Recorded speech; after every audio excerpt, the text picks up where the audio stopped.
అని పేరు. ఆయన అన్నాడు, కలియుగంలో ఈ అరుణాచల పర్వతం చుట్టూ ఎవరు ప్రదక్షిణం చేస్తారో వాళ్ళందరికీ కూడా 100 అశ్వమేధములు 100 వాజపేయములు చేసిన ఫలితం వేస్తాను. అశ్వమేధయాగం అసలు నిజానికి కలియుగంలో లేదు.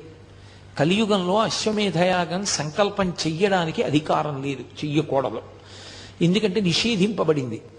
అశ్వమేధయాగంతో సమానమైనటువంటిది ఒకటి ఉంది, అది చేస్తే అశ్వమేధయాగ ఫలితం ఇచ్చేస్తారు.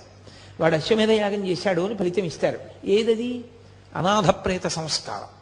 అనాథ ప్రేతానికి సంస్కారం చేస్తే వాడు అశ్వమేధయాగం చేశాడు అని ఫలితం వేస్తారు.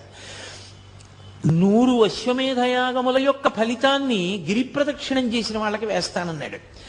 100 వాజపేయములు చేసినటువంటి ఫలితాన్ని గిరి ప్రదక్షిణం చేసిన వాళ్ళకి వేస్తానన్నాడు. అంటే దాని ఉద్దేశ్యం, అసలు